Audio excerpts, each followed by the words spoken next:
This exclusive Herald videocast is brought to you by Highland Spring, supporters of Glasgow's 2014 Commonwealth Games bid. Here we are at Hampden, a field of dreams for Scottish football followers, a shrine of passion to our national game.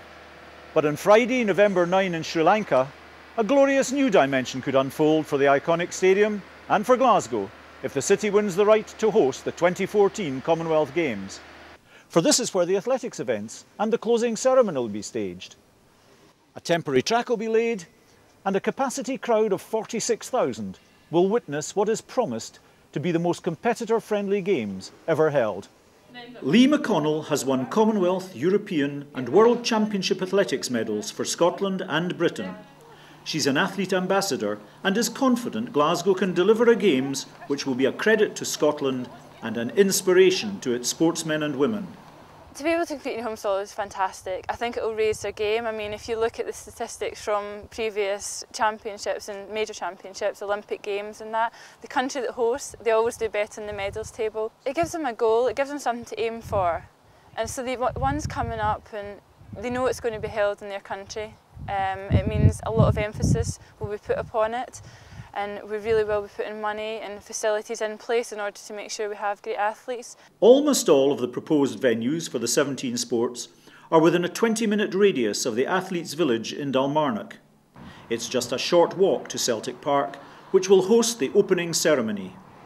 Ibrox will stage the whole of the Rugby Sevens tournament, and other venues will include a new national indoor arena to host badminton.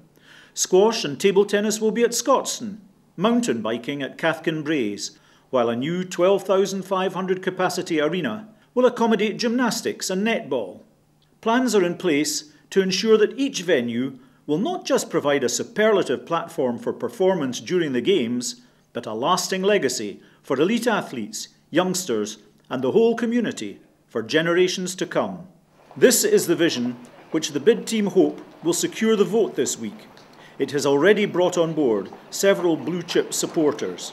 I think it would be a fantastic honour for the City of Glasgow to win the 2014 Games, not only for the people of Glasgow but for the people of Scotland. It would be a fantastic opportunity to inspire them to take up new sport and great facilities for them to use. In addition to leaving a cultural and sporting legacy, there are a number of other significant benefits that the city and the country as a whole would enjoy should Glasgow be chosen as 2014 host. It's going to mean more jobs coming to the city. I mean, whether it's directly related to the Games, for example, fitting out of the village, looking after the athletes, or all the jobs that are going to come from the roadworks, the new hotels which are planned for the city as well. So in the short term, there's more jobs, more tourists coming to the city. But I think in the longer term as well, there'll be a change in perception of the city. It is a great world city, which sometimes has been forgotten over the last 10 to 15 years. Edinburgh has twice staged Commonwealth Games, in 1970 and 1986.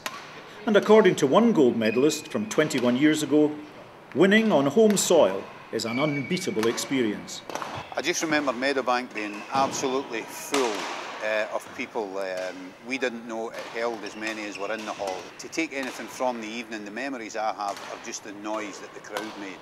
And obviously looking down on who was second and third, which was tremendous. And that's what it was all about, all the effort was for. But to win it in front of your home crowd and to share it with them and give people a memory that they can take away from the sport was just something special. The city's team is already in Sri Lanka, fine-tuning their presentation to the Commonwealth Games Federation and nervously awaiting Friday's showdown vote against Nigeria's capital, Abuja. Hopefully, Glasgow's bid will flourish.